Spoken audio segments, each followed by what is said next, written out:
उन आतंकियों को उनकी कल्पना से भी बड़ी सजा मिलेगी। कल्पनाही केली नसेल असा धडा दहशतवाद्यांना शिकवणार पंतप्रधान नरेंद्र मोदींचा पहलगाममधील दहशतवादी हल्ल्यावरनं पाकला इशारा।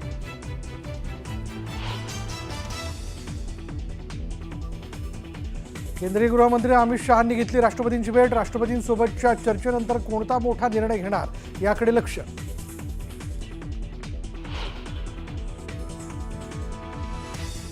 भारताच्या दणक्यानंतर पाकिस्तान बिथरला। पाकिस्तानकडून भारतासोबतचा व्यापार बंद, शिमला कराराला ही स्थगिती।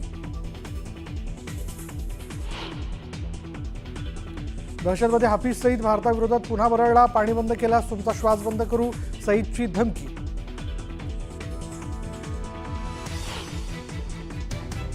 पहलगाम हल्ल्याबाबत सरकारच्या सर्व निर्णयाला पाठिंबा। सर्वपक्षीय बैठकीत विरोधी पक्षाची भूमिका, सूत्रांची माहिती।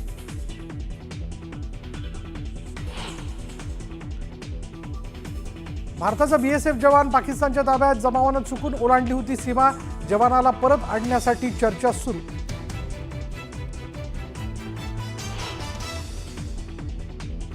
डोळे देखत आमच्या घरातले कर्ते पुरुष मारले गेले, आम्ही काही करू शकलो नाही।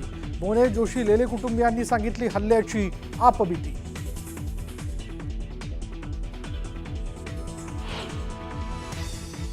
कोपऱ्यात बसला होता, त्याला बोलवून घेतलं। आजन पडतंय क्या, बोलतंय क्या कुछ। आम्ही त्याचा ऐकून पटापट टिकल्या काढून फेकल्या की आम्हाला मारायला नको म्हणून, आणि सगळे अल्लाह अकबर म्हणायला लागलो। आम्ही टिकल्या काढून टाकल्या, आम्हाला अजान म्हणायला सांगितली, आम्ही ती पण म्हटली, तरीही आमच्या माणसांना मारलं। कौस्तुभ गणबोटेंच्या पत्नींनी शरद पवारांसमोर सांगितली आपबीती। पहलगाममध्ये दहशतवाद्यांनी पर्यटकांना गोळ्या घातल्या तर दिल्लीतील पाकिस्तानी राजदूत पार्ट्या जोडण्यात व्यस्त। दूतावासात केक मागवले जात असल्याचं कॅमेऱ्यात कैद। पहलगाममधील हल्ल्यानंतर केंद्र सरकार ऍक्शन मोडवर, सुरक्षाही वाढवली। किश्तवाड जिल्ह्यात जवानांकडून सर्च ऑपरेशन सुरू, काही दहशतवादी परिसरात लपल्याची शक्यता।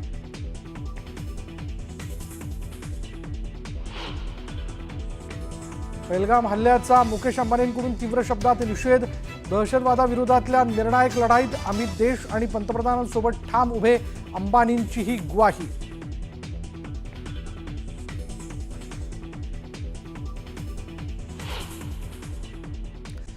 आणि या हल्ल्यानंतर, पहलगामच्या दहशतवादी हल्ल्यानंतर भारतानं अर्थातच काही राजनीतिक पावलं उचलली। आपल्याकडे एक म्हण आहे की नाक दाबल्याशिवाय तोंड उघडत नाही। सध्या पाकिस्तानच्या बाबतीत भारत अशाच काहीशा भूमिकेत दिसतोय। दहशतवादाला पोषणाऱ्या पाकिस्तानचं नाक दाबण्याची पूर्ण तयारी भारतानं केली आहे, आणि त्यातला पहिला वार म्हणजे सिंधू स्ट्राईक असल्याचं मानलं जात आहे। भारताचा पाकिस्तानवर सिंधू स्ट्राईक। भारत पाकिस्तानची लाईफलाईन तोडणार। सिंधू जल करार रद्द करण्याचा निर्णय। पाकिस्तानच्या पायाखालची वाळू सरकली। दहशतवादाला पोचणाऱ्या पाकचं नाक दाबायला भारतानं सुरुवात केली आहे। त्यानुसार भारत सरकारनं सिंधू जल करार रद्द करण्याचा निर्णय घेतलाय।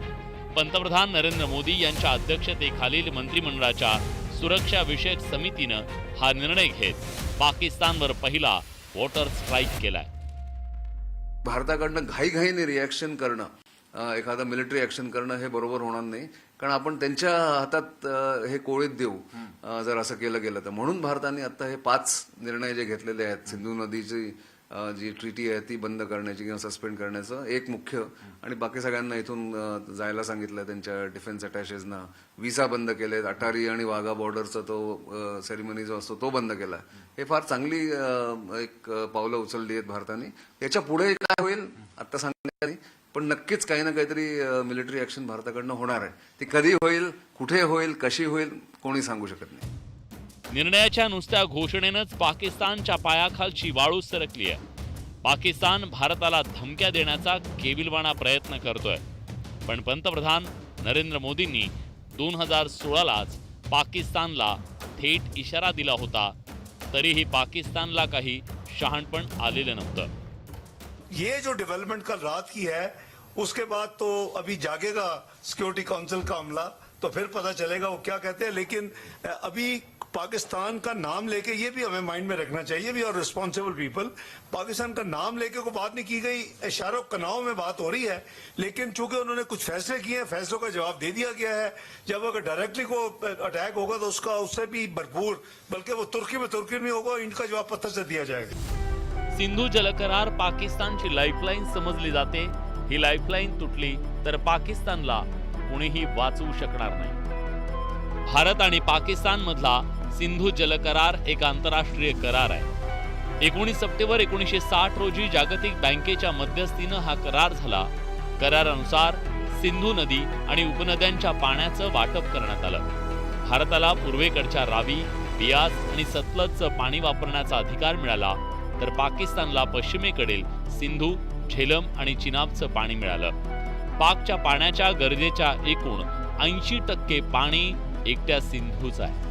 करारानुसार पाण्याचा हा प्रवाह भारताला थांबवता येत नव्हता. या कराराचं वैशिष्ट्य म्हणजे हा करार 1960 पासून कायम आहे.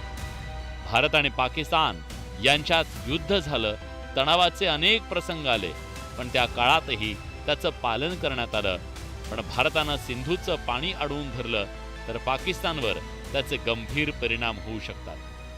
कारण पाकिस्तानची 90% शेती सिंधू नदीच्या खोऱ्यावर अवलंबून आहे.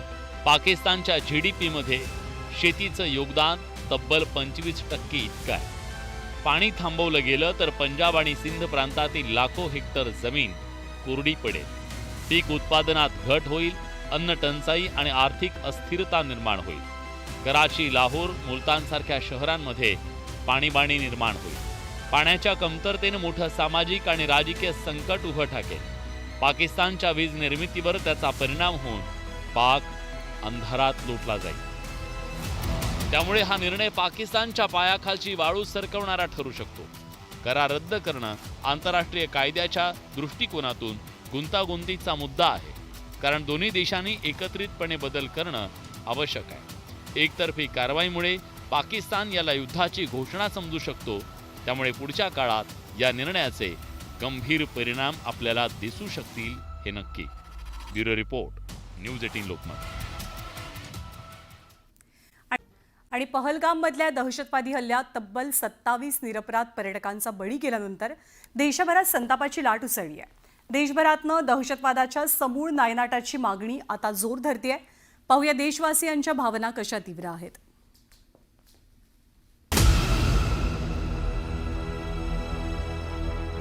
कुठे आहे सुरक्षित आपला देश आणि कुठे आहे आपला महाराष्ट्र? कुठे नेऊन ठेवला? प्रत्येक वेळी सामान्य जनतेला वेठीस करण्यात येतं. सगळेजण आपापली खुर्ची बघून आपापल्या केबिनवर आहे ते सुरक्षित आहे.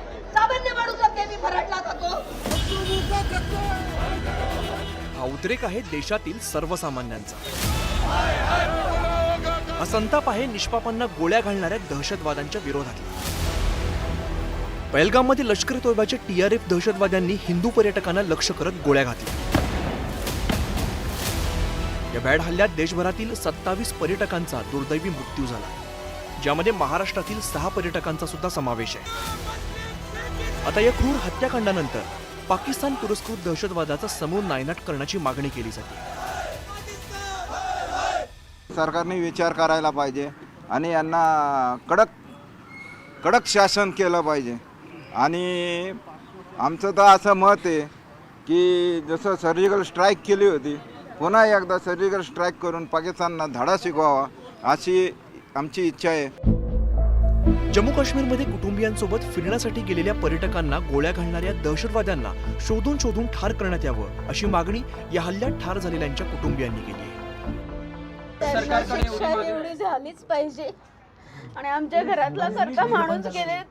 इंजुअर्ड झालेल्यांची किंवा मृत्युमुखी पडलेल्या नातेवाईकांची हीच सगळ्यांची मागणी आहे की त्यांना कठोरातली कठोर शिक्षा व्हावी आणि जे मृत्युमुखी पडलेले आहेत त्यांना जे सगळे कर्ते पुरुष आहेत ते सगळ्या कर्त्या पुरुषांसाठी जे काही फॅमिलीसाठी जे काही करता येईल तो प्रयत्न सरकारने निश्चित करावा. आणि आज भारत सुरक्षित जर नसेल तर मग प्रश्न येतो की आम्ही हिंदू आहोत म्हणून आमची चूक झाली का, हा प्रश्न नक्कीच समोर येतो.